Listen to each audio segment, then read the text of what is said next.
November 7, 1944. Morville-les-Vicq, France. The pencil moved across the page of Oberleutnant Friedrich Hartmann's field journal, recording words that contradicted everything the Wehrmacht had been taught about racial hierarchy. These Negro tankers fight with precision we did not expect. Their coordination exceeds many German units I have witnessed. Either our intelligence has failed us completely, or we have been deliberately misled about the capabilities of these soldiers. Through his binoculars, he had just witnessed something that shattered 3 years of Nazi racial propaganda. Black American tankers maneuvering Sherman tanks with tactical sophistication that matched or exceeded veteran Wehrmacht panzer crews. An armored thrust that broke through German defensive positions in less than 4 hours. In Germany, the party leadership had assured the Wehrmacht that African soldiers were primitives, incapable of modern warfare, unable to operate complex machinery. Yet here, in what Nazi ideology had described as America's weakest racial element, black soldiers commanded 30-ton steel machines with deadly efficiency. 712 men of the 761st Tank Battalion had just entered combat for the first time. Not in a supporting role, not in a limited capacity, but as the spearhead of Patton's Third Army offensive into northeastern France. The entire German defensive line had prepared to face what they believed would be an easy victory against inferior troops. What none of them knew was that this moment would trigger the most profound challenge to Nazi racial theory since the war began, a systematic demolition of white supremacist ideology through the sheer demonstration of black military excellence. The mathematics of ideological collapse were being written not in propaganda leaflets, but in combat statistics that would soon shatter every assumption Wehrmacht soldiers carried about race, capability, and the nature of military prowess. The journey to this moment had begun on April 1st, 1942, at Camp Claiborne, Louisiana. The 761st Tank Battalion was activated as part of an experiment the United States Army didn't fully believe in. American military doctrine in 1942 held that black soldiers were unsuitable for combat roles.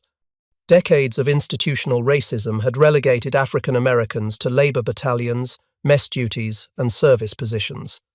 The creation of the 761st represented a grudging concession to political pressure from black newspapers and civil rights organizations, not a genuine commitment to integrated warfare. Among the men who reported to Camp Claiborne was 23-year-old Reuben Rivers, born in Tecumseh, Oklahoma, and raised in Hotulka. Half Cherokee, half black, Rivers had worked on his family farm and then for the railway before his draft notice arrived in January 1942. His service record would note an unusual combination of mechanical aptitude and natural leadership ability.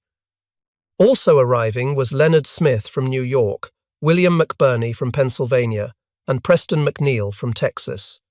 These men represented every corner of Black America, brought together by war and by a system that segregated them even as it demanded their service. The battalion's commanding officer, Lieutenant Colonel Paul Bates, was white, one of the few white officers who genuinely believed in his men's capabilities. Bates understood something that most of the Army hierarchy refused to accept. Given proper training and equipment, black soldiers would prove equal to any troops in the world. His challenge was overcoming not enemy forces, but his own military's prejudices. The training regime Bates implemented was deliberately brutal. The 761st trained harder and longer than equivalent white units. They had to. Every mistake would be used as evidence of racial inferiority. Every failure would confirm the prejudices of skeptical superior officers. The pressure was immense, but it forged bonds stronger than steel. The men learned to operate the M5 Stuart light tank at Camp Claiborne. The Stuart mounted a 37mm gun and 330 caliber machine guns. It was fast, reaching 36 miles per hour, but lightly armored and vulnerable. The tankers practiced maneuvers in the Louisiana heat, learning to coordinate movement, communication, and fire control. They learned gunnery, how to identify targets at range and engage them accurately while moving. They learned maintenance, how to repair tracks, replace road wheels, service engines under field conditions. They learned radio procedure, the the precise language that would coordinate tanks across a battlefield. The training was exhausting. Tank interiors in Louisiana summer reached 120 degrees Fahrenheit. Crews practiced until coordination became instinct. Driver, gunner, loader, and commander had to function as a single organism. A tank commander's order had to be executed instantly. A gunner's aim had to be precise, despite the vehicle's movement. A loader had to feed shells into the gun without pause. A driver had to maneuver through terrain while monitoring engine performance and fuel consumption. They excelled. By August 1942, when the battalion moved to Camp Livingston for large-scale maneuvers, their proficiency ratings matched those of veteran white armored units. Observers noted their discipline, their mechanical skill, their tactical awareness. In mock battles against other units, they performed admirably. Their maintenance records were exemplary. Their gunnery scores were high. By every objective measure, they were ready for combat. But excellence brought no deployment orders. While white tank battalions shipped to North Africa, Italy, and eventually France, the 761st remained stateside. The pattern became clear. The army was willing to train black tankers but unwilling to commit them to combat. The official reasons varied. Some officers claimed there were not enough black support personnel to sustain a black tank battalion in combat. Others argued that white infantry would not accept black tank support. Still, others simply stated that this was an experiment that needed more observation before field deployment. The real reason was simpler. The army did not believe black soldiers could fight effectively. This belief, rooted in racial prejudice rather than evidence, kept the 761st in training while the war raged overseas. Month after month, the 761st trained. In April 1943, they participated in Third Army maneuvers at Camp Polk. These were large-scale exercises involving thousands of troops, simulating combat conditions across hundreds of square miles of terrain. Again, they performed admirably. Again, they received no orders. The frustration was corrosive. These were men who had men, volunteered or been drafted to fight fascism, confined to an endless training cycle because of the color of their skin. The irony was not lost on them. They were preparing to fight Nazi racial ideology while experiencing American racial prejudice. The bitter paradox deepened during their time at Fort Hood, Texas, beginning in September 1943.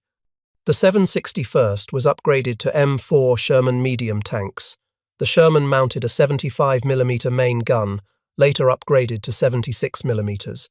It featured improved armor, better crew protection, and the firepower to engage German armor effectively. The tank weighed approximately 30 tons and required a 5-man crew. The Sherman was the workhorse of American armored forces, produced in greater numbers than any other American tank during the war. The men threw themselves into mastering the new equipment. The Sherman was more complex than the Stuart. Larger, heavier, more powerful, it demanded different handling. Crews learned to manage its wider turning radius, its greater fuel consumption, its more sophisticated fire control systems. They practiced firing the main gun, coordinating with infantry, executing complex tactical maneuvers. They became proficient quickly. Their enthusiasm for finally receiving combat-capable equipment was evident in every training report, but Fort Hood sat in the heart of Jim Crow, Texas. The contradiction between their mission and their treatment became unbearable. They were training to fight for freedom and democracy while experiencing neither.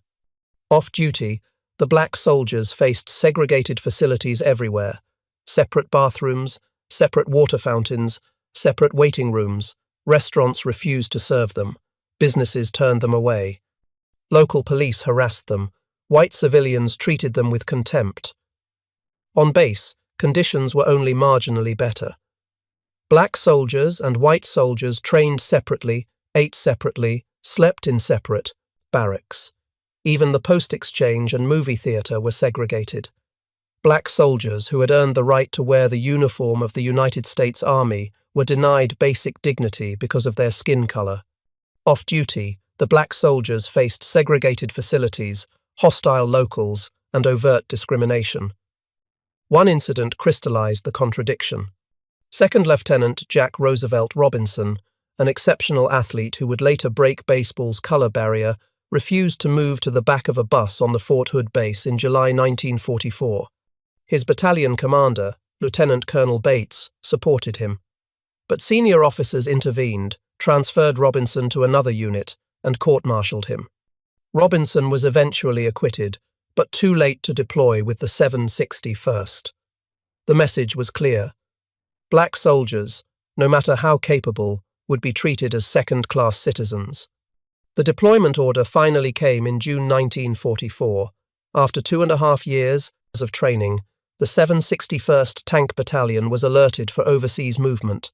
The men could hardly believe it. The war in Europe had been raging for nearly 5 years.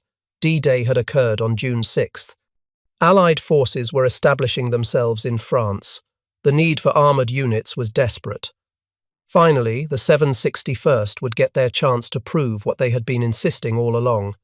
They were ready. On August 27, 1944, they boarded the troopship Esperance Bay in New York Harbor. 712 men, along with their personal equipment, prepared for the voyage across the Atlantic. They could not bring their tanks.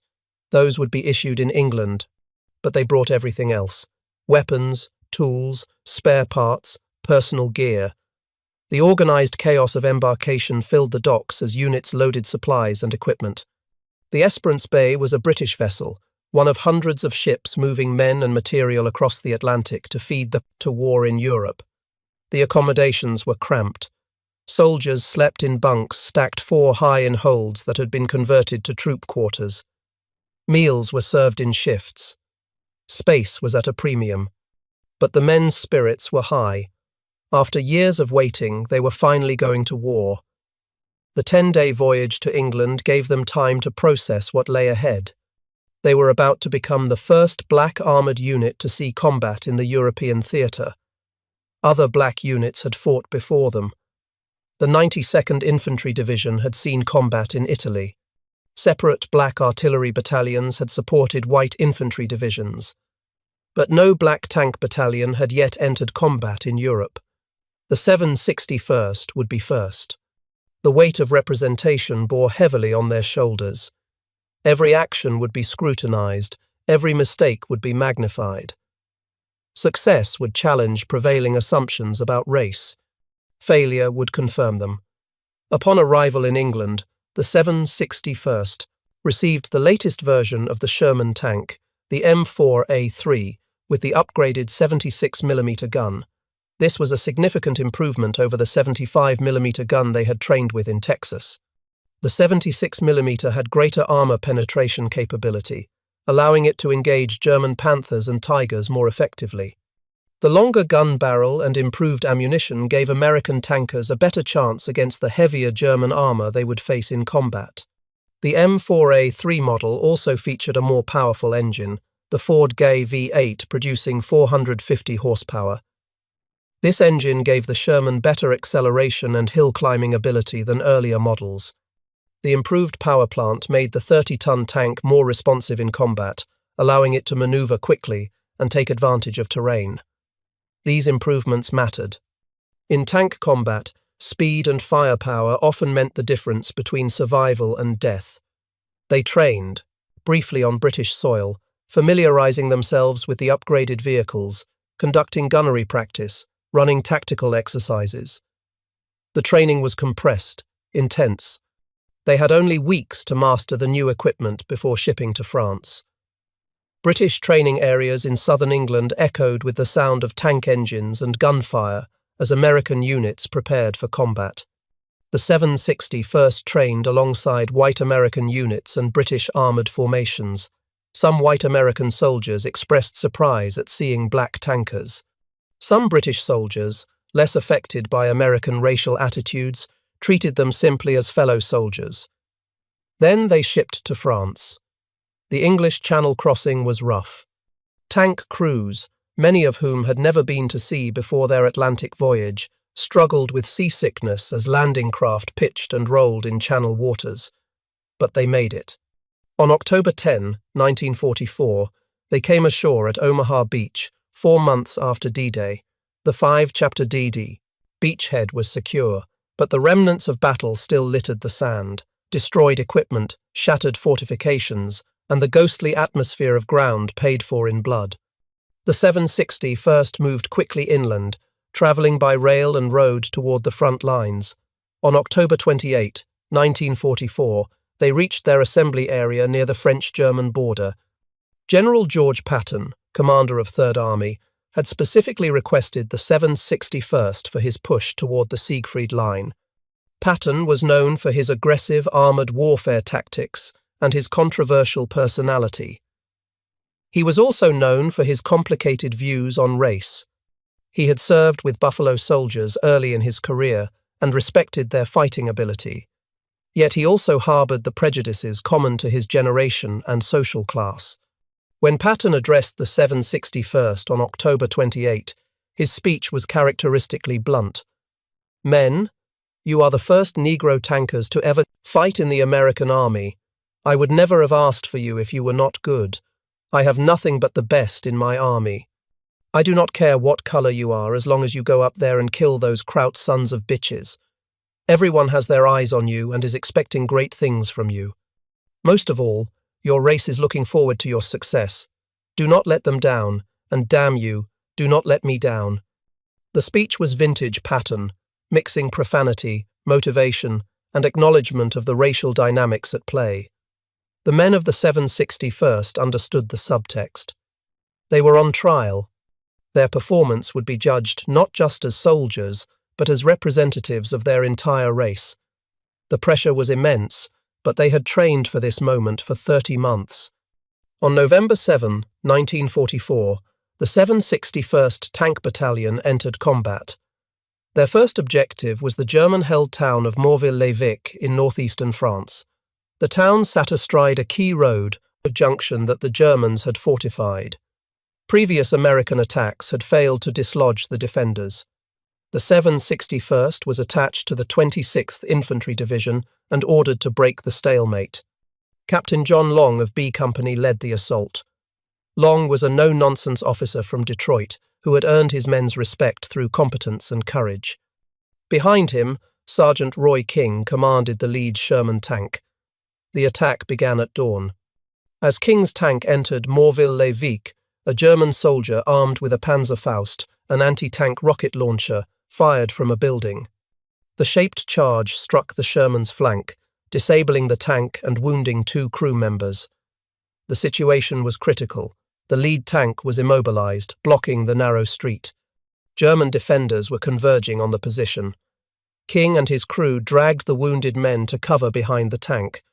Then, using small arms and the tank's remaining operational weapons, they killed the Panzerfaust, a gunner, and the crew of a nearby German anti-tank gun.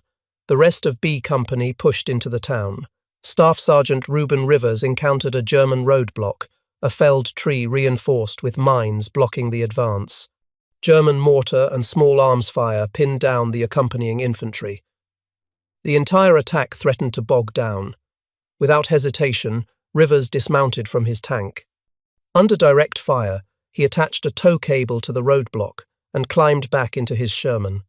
His tank dragged the obstacle clear, allowing the column to advance and the infantry to break free from their exposed position.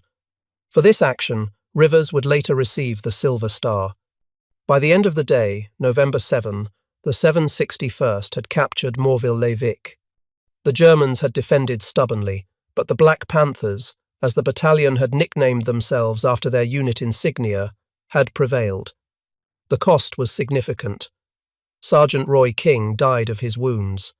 Other casualties mounted, but the 761st had proven they could fight. More importantly, they had proven they could win. German prisoners taken at Morville-les-Vicq revealed something unexpected: confusion. Wehrmacht officers had been told that Black American soldiers were poorly trained, poorly led, and would break under pressure. Instead, they had encountered a well-coordinated armoured infantry team that manoeuvred with precision and fought with determination. One captured German officer compared Sergeant King's conduct to that of a Russian tank crew under similar circumstances, acknowledging the tactical competence displayed. The 761st pushed forward. On November 8, they fought at Vic-sur-Seille. On November 9, they assaulted Château Salins after a 4-hour battle. On November 10, they captured Dieuze. Each engagement reinforced the same pattern. The Black Panthers fought effectively, adapted to changing battlefield conditions, and achieved their objectives. At Vic-sur-Seille, they encountered German defensive positions that had repelled previous attacks.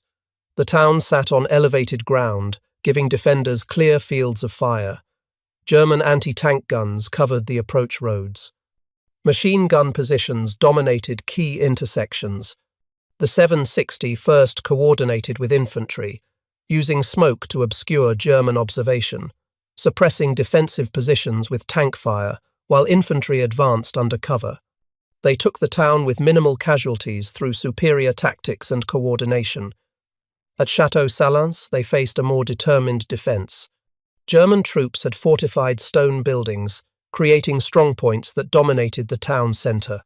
Tank main guns proved effective against these positions, reducing them methodically while infantry cleared surrounding structures.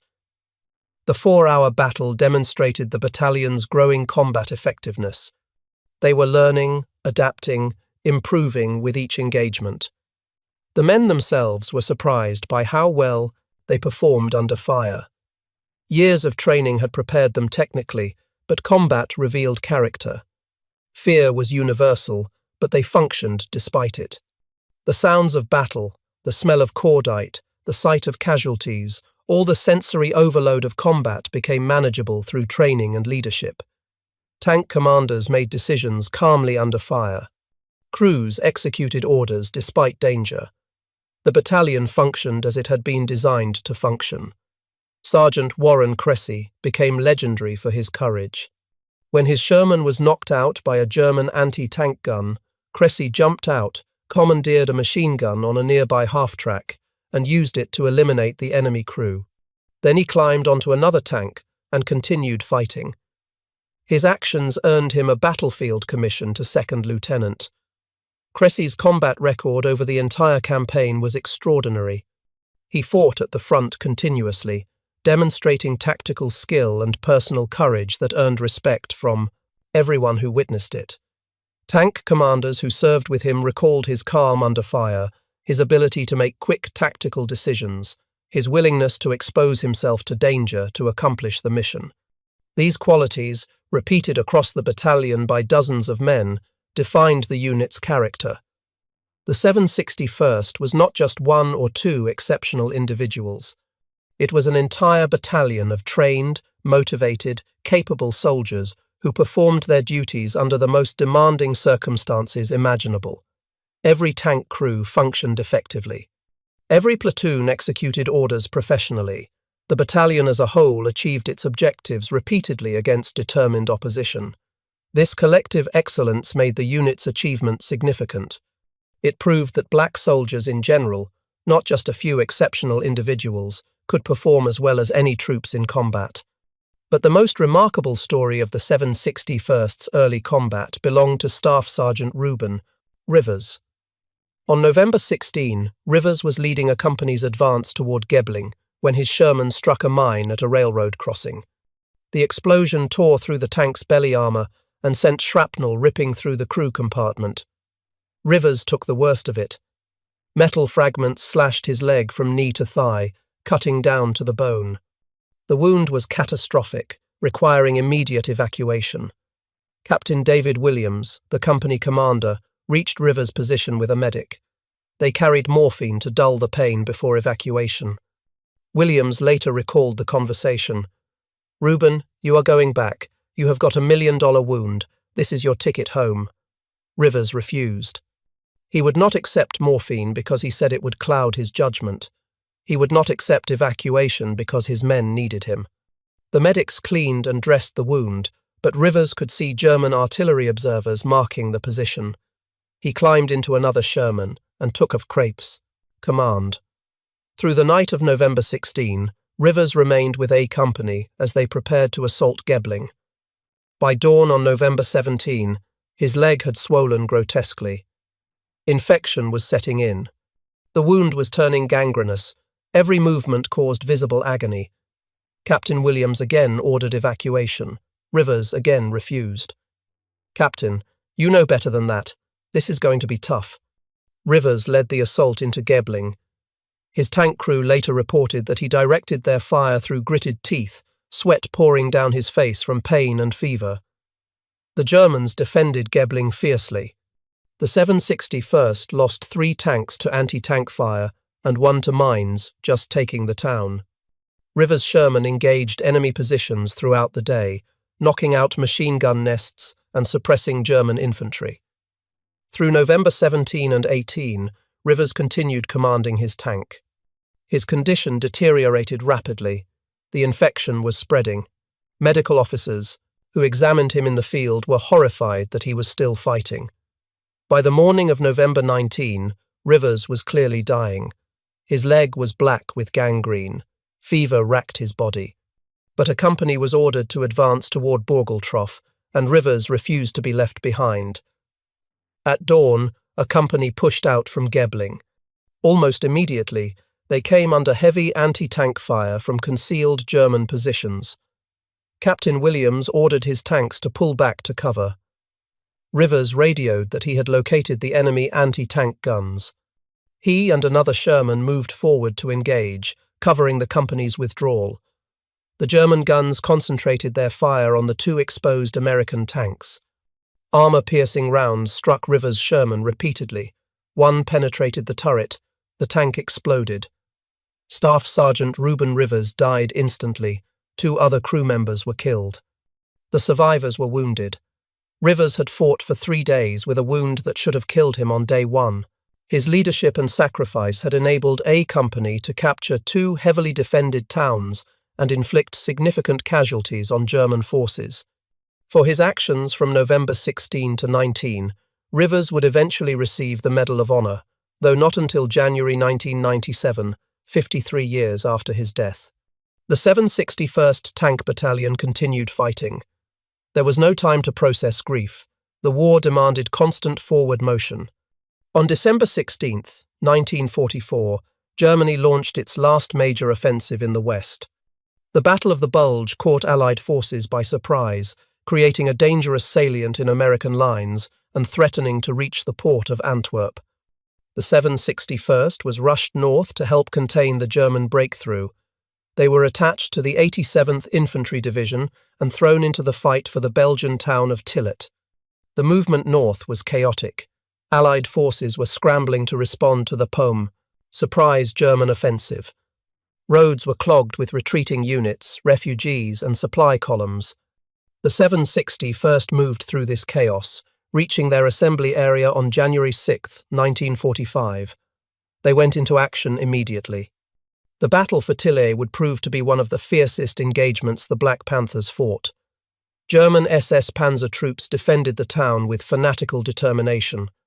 These were elite units, experienced soldiers who had fought on the Eastern Front and knew how to defend against armour. They had prepared Tillet carefully, positioning anti-tank guns to cover approach routes, mining roads, fortifying buildings. They were determined to hold. Winter weather added another layer of misery. Temperatures dropped below freezing. Snow accumulated to several feet in places. Visibility was often reduced to meters by blowing snow. The cold was brutal. Tank engines struggled to start. Mechanical systems froze. Ammunition had to be warmed before loading or it would jam. Crews wore every layer of clothing available but still suffered from the cold. The Sherman's narrow tracks struggled for traction on frozen ground. Tanks slipped and slid on ice. Drivers fought to maintain control on slopes. The narrow tracks distributed the tank's 30-ton weight over less surface area than wider tracks would have, reducing grip on ice and snow. Movement that would have been simple in summer became treacherous in winter conditions. During the Tillet operation, the 761st encountered something new. Psychological warfare directed specifically at them as black soldiers.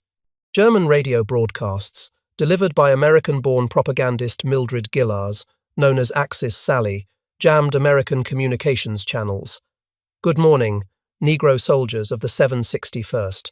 I am sorry that you will die today in Tillet. Our fight is not with the Negroes in America, and your fight is not with us.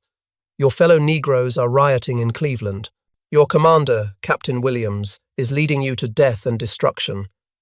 He is white and not one of you. Your battalion commander, Major George, is also white and not one of you. Leave your tanks now and return home to Cleveland where you are needed and you will not be killed. The broadcast was accompanied by music from Louis Armstrong, specifically the song I Cannot Give You Anything But Love, Baby. The psychological operation was sophisticated, designed to exploit racial tensions and convince black soldiers that they were fighting a white man's war. It failed completely. The men of the 760 first understood exactly what they were fighting for.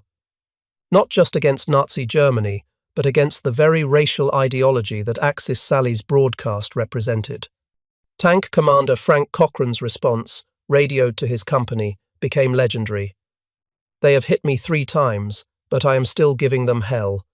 The 760 first captured Tillet after days of brutal close quarters, fighting.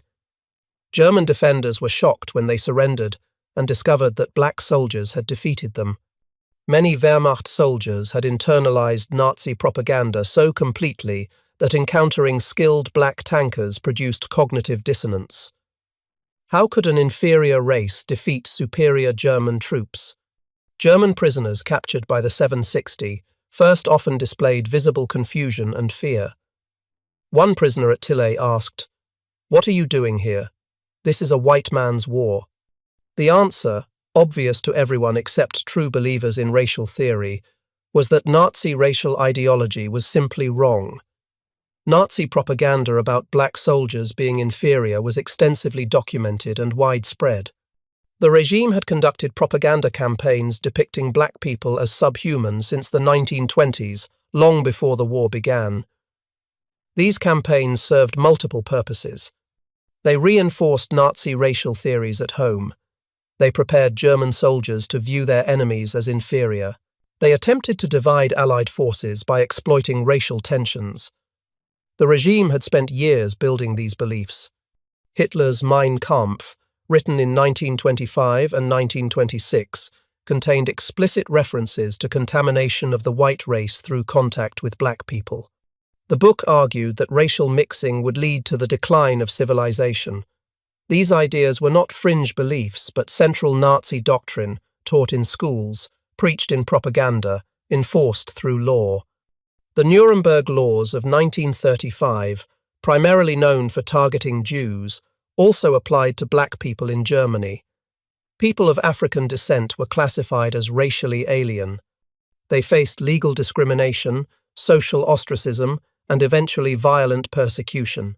Approximately 500 Afro-Germans, people with one or more African ancestors living in Germany, were forcibly sterilized under Nazi racial hygiene programs between 1937 and 1945. The goal was to prevent what Nazis called racial contamination. During the war, the German military distributed propaganda leaflets to black American soldiers in November 1944, attempting to convince them they were fighting for a nation that oppressed them.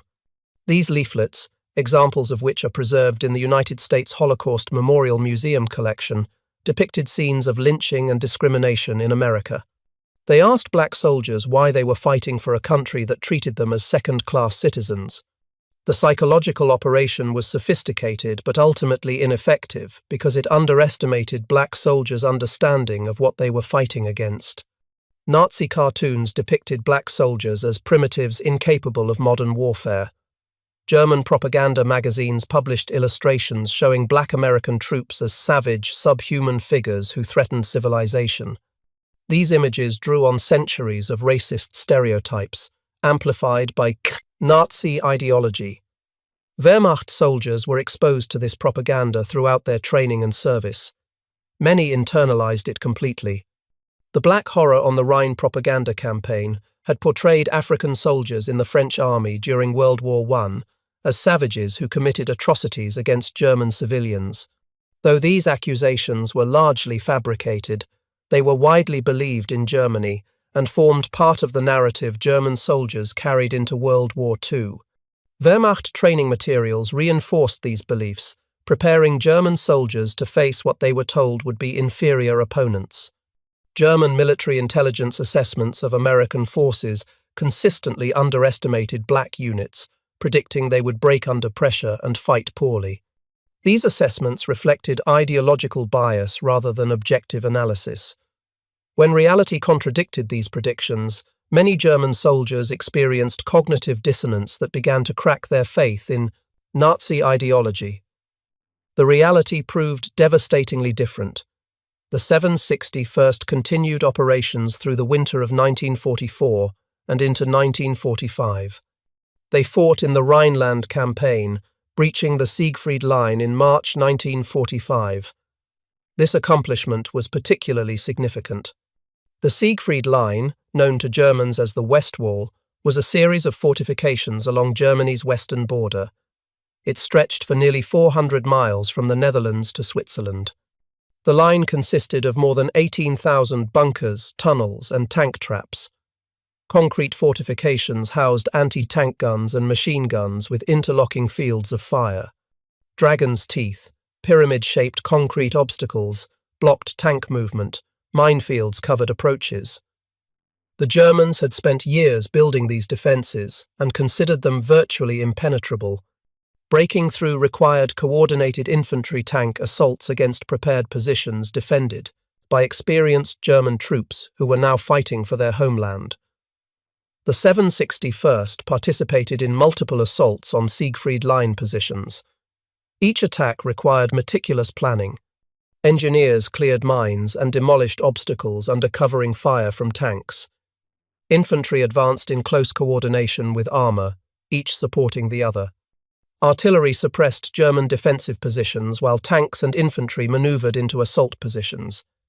These were set-piece battles, deliberate attacks against prepared defences. They required patience, coordination, and courage. During the period from March 20 to 23, 1945, the 761st achieved one of its most impressive tactical victories. In this four-day operation breaking through fortified Siegfried Line positions near Rhein-Dürkheim, they inflicted approximately 4,000 enemy casualties, killed and wounded, and captured 3,210 prisoners, German units.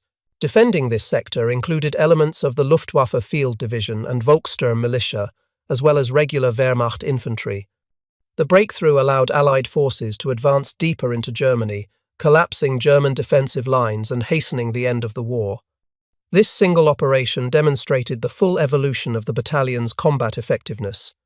The inexperienced unit that had entered combat in November had become a veteran formation capable of executing complex combined arms operations against determined opposition.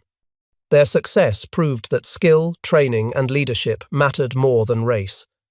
The 761st performed this mission repeatedly. Their tactics evolved with experience. They learned to suppress German anti-tank guns with coordinated fire. They developed techniques for clearing towns and fortifications. They became experts at combined arms warfare, integrating their armour with infantry, artillery, and air support.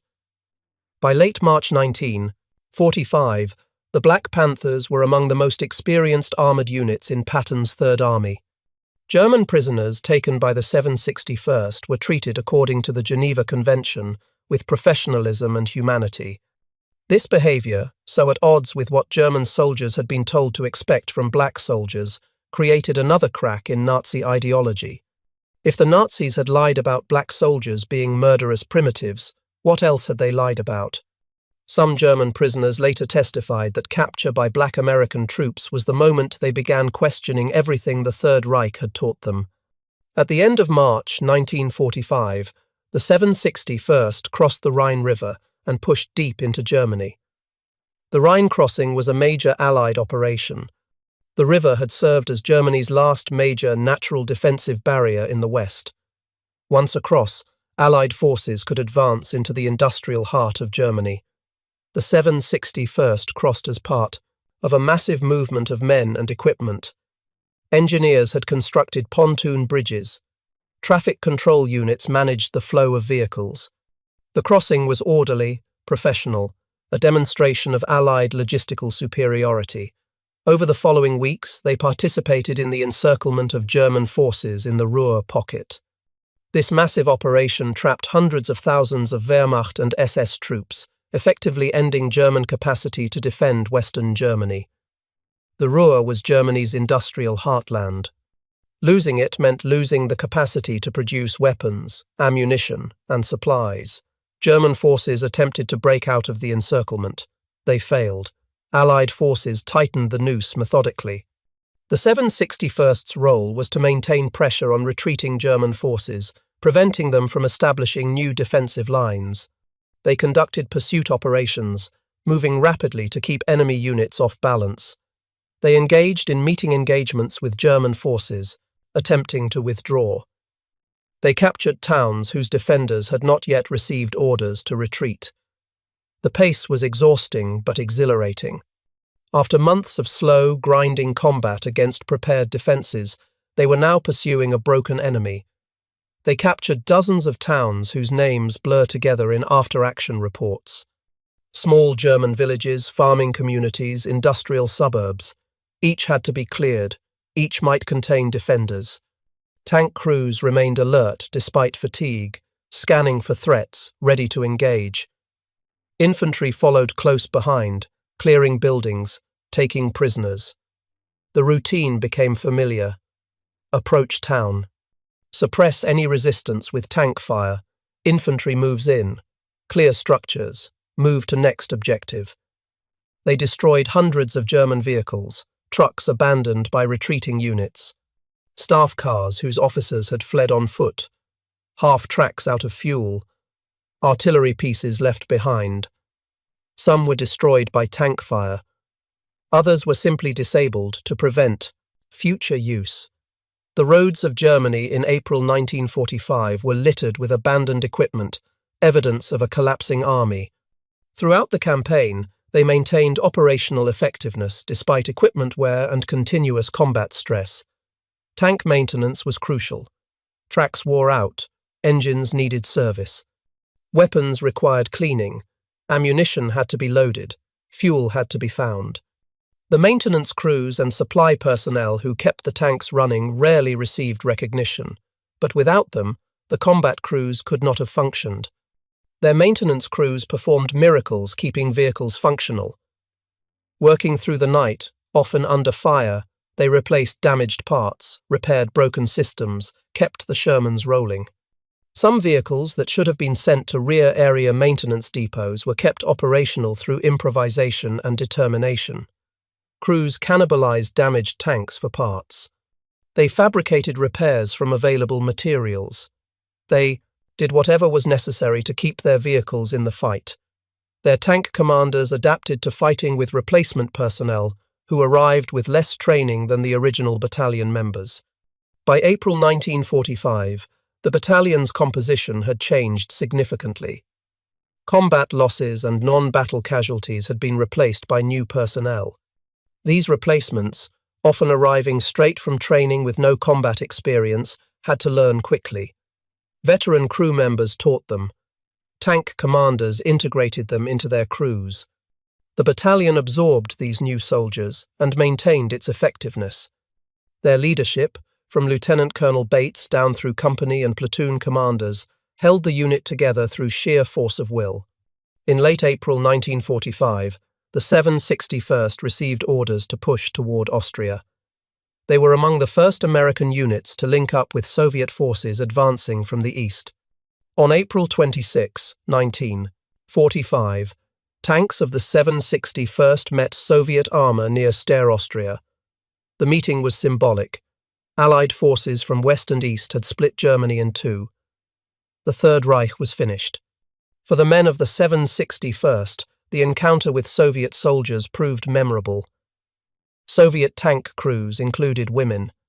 Leonard Smith, a gunner in the 761st, recalled being embraced by a Russian woman tanker who shouted America repeatedly while nearly crushing him in her enthusiasm.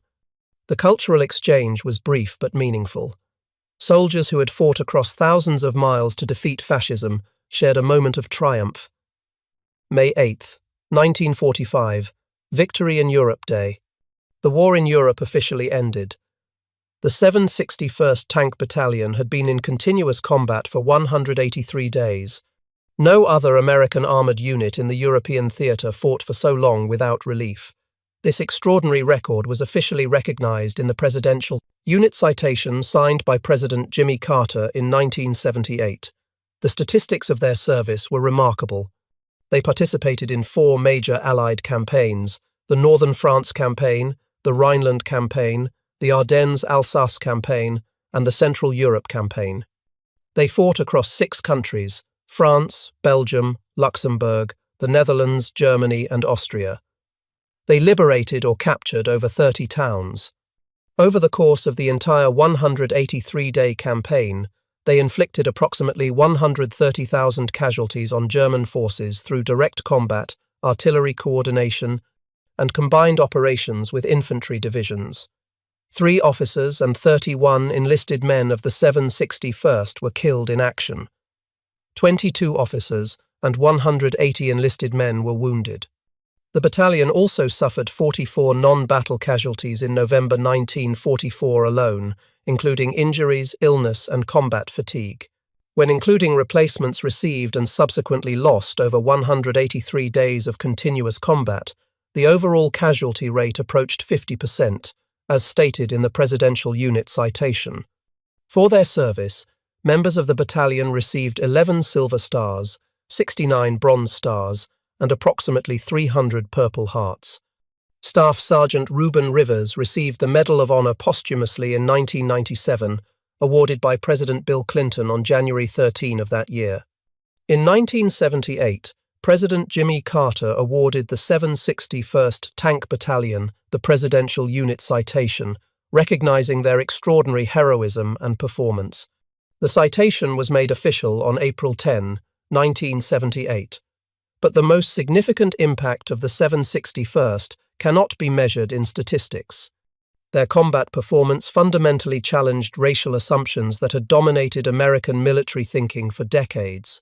They had proven that black soldiers, given proper training, equipment, and leadership, performed as well as any troops in the army. This evidence would play a crucial role in the political and military push to desegregate the American armed forces. The return home proved bittersweet for the men of the 761st. They had fought courageously for their country, defeating an enemy dedicated to racial supremacy. They expected recognition, respect, and gratitude. What many received instead was renewed discrimination. Veterans of the 761st returned to a segregated America. They could not eat in certain restaurants, stay in certain hotels, or live in certain neighborhoods. Men who had commanded tanks in combat found themselves relegated to menial jobs. Heroes who had earned Silver Stars faced casual racism from civilians who had never left home. The disconnect was painful and radicalizing. The men of the 761st had risked everything for America. They had proven their worth in the most demanding crucible imaginable. Yet they still faced second-class citizenship. This experience, shared by thousands of black veterans returning from World War II, fueled the growing civil rights movement. If America could ask black citizens to fight and die for freedom abroad, it could not justifiably deny them freedom at home. The argument became impossible to refute. Black veterans had demonstrated courage, competence, and sacrifice equal to any American soldiers.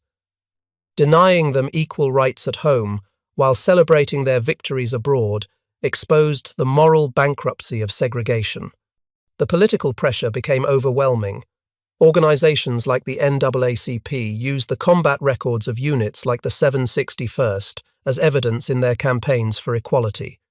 Black newspapers published accounts of battlefield heroism alongside stories of discrimination at home.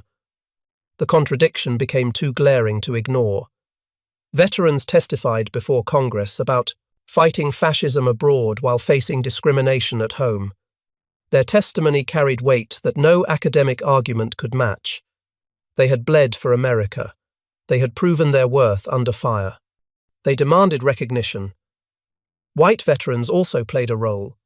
Many soldiers who had served alongside black support troops, or who had been supported by black tank battalions in combat, returned home with changed perspectives. They had seen black soldiers fight and die. They had been saved by black tankers. Their testimony challenged the assumptions of those who had never served.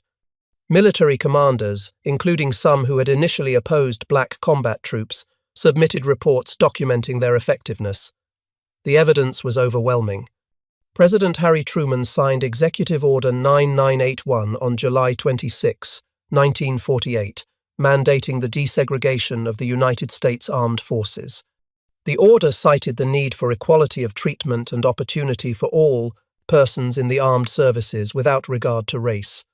Truman acted partly from moral conviction and partly from political calculation, but the combat record of units like the 761st provided the empirical justification he needed. The order faced significant resistance. Some military leaders argued that integrated units would harm combat effectiveness. Some Southern politicians threatened political retaliation. Some officers resigned rather than command integrated units. But the order stood. Implementation was gradual, taking several years to complete fully, but the principle was established. Race would no longer determine military assignments or opportunities. The combat performance of units like the 761st Tank Battalion provided crucial evidence that segregation was not just morally wrong, but militarily ineffective. Integrated units, military studies concluded, would perform at least as well as segregated ones and would better reflect American democratic values. The Project Clear study, conducted by the Army between 1949 and 1951, examined integrated and segregated units in combat during the Korean War. Its findings confirmed what the 761st had already proven. Race had no correlation with combat effectiveness. Training, leadership, and unit cohesion mattered. Skin color did not. The legacy of the 761st extended far beyond military policy. Members of the battalion became educators, business leaders, and civil rights activists. They carried with them the knowledge that they had proven something fundamental. When given equal opportunity, Black Americans achieved at the highest levels. This knowledge, born in combat, shaped the rest of their lives. They returned to communities across America, bringing with them not just combat experience but a transformed understanding of their own capabilities and their rights as citizens. They had commanded complex machines in battle. They had made life and death decisions under fire. They had proven themselves equal to any soldiers in the world. This experience made them unwilling to accept second-class citizenship quietly. They became activists, educators, community leaders who demanded the equality they had earned through service. Some pursued higher education using the GI Bill. The Servicemen's Readjustment Act of 1944 provided educational benefits to veterans. For many Black veterans, this represented their first opportunity for college education. They attended historically Black colleges and universities across the South. They enrolled in integrated universities in the North and West. They pursued degrees in engineering, medicine, law, education, business. Their wartime experience had shown them what they could achieve. Their education gave them tools to achieve it. Captain Ivan Harrison, who commanded troops in the 761st, later became a physician. He attended medical school after the war, completed his residency, and practiced medicine for decades. His path from tank commander to doctor exemplified the potential unlocked when barriers fell. Harrison's story was repeated across the battalion. Men who might never have attended college in a segregated America used their veteran benefits and their proven capabilities to build professional careers. Leonard Smith worked for the New York Transit Authority Police, rising to a position of responsibility. He served his community in uniform again, this time as a law enforcement officer rather than a soldier. His military experience prepared him for this role. The discipline, the leadership training, the ability to function under pressure, all skills learned in combat, served him well in civilian life. Countless other veterans of the battalion contributed to their communities, carrying with them the pride of having served in a unit that changed history. They joined churches, civic organizations, veterans groups. They coached youth sports teams. They mentored young people. They served on school boards and city councils. They were active, engaged citizens who had earned their citizenship through service and demanded it be respected. Some became teachers, bringing military discipline and high expectations to their classrooms. They taught in segregated schools across the South, preparing the next generation of Black Americans for the opportunities they knew were coming. They taught in integrated schools in the North and West, demonstrating through their own achievements what Black Americans could accomplish. Their presence in these roles challenged stereotypes and opened minds. Others went into business, starting companies, creating jobs, building wealth in their communities. They used skills learned in the army, organizational ability, leadership, mechanical knowledge, to build successful enterprises. They proved that Black Americans could succeed in business just as they had succeeded in combat. There, success created economic opportunity for others and demonstrated pathways to prosperity. In 2005, the United States Army dedicated a monument to the 761st Tank Battalion at Fort Cavazos, Texas, formerly Fort Hood, where the battalion had trained. The monument features 4 black granite tablets surrounding a marble sculpture of a kneeling tanker. Surviving veterans attended the dedication ceremony, many in their 80s, some in wheelchairs, all proud of what they had accomplished 6 decades earlier. The inscription honors their 183 consecutive days of combat without relief and their role in breaking Nazi racial ideology through demonstrated excellence. The 761st Tank Battalion demonstrated through action what words alone could never prove. They showed that courage recognizes no color. That skill is earned through training, not inherited through race. That leadership emerges from character, not complexion. They fought 2 wars simultaneously. One against Nazi Germany across the battlefields of Europe, another against the assumption of black inferiority that pervaded their own society. They won both wars through the same method, relentless excellence under impossible pressure. Every tank battle won became evidence against racial prejudice. Every German position captured became proof of capability. Every day of continuous combat without relief became testimony to endurance and professionalism. The Wehrmacht soldiers who had been taught that black soldiers were inferior learned the truth in combat. German troops who expected easy victories against racially inferior opponents discovered instead determined, skilled and courageous adversaries who outfought them repeatedly. When German prisoners expressed shock at being captured by black tankers, they were confronting the collapse of an ideology built on lies. When the 761st entered combat on November 7, 1944, they carried more than ammunition and fuel. They carried the hopes of millions of black Americans who wanted the chance to prove their worth. They carried the burden of representation, knowing that their performance would be generalized to judge an entire race. They carried the weight of history, understanding that their actions would shape military policy and civil rights progress for generations. They bore these burdens for 183 consecutive days of combat. They never faltered. They never broke. They never gave their enemies or their doubters any evidence to support racial theories. The Black Panthers of the 761st Tank Battalion proved that Nazi racial ideology was not just morally reprehensible but factually wrong. In doing so, they helped dismantle similar prejudices within their own nation.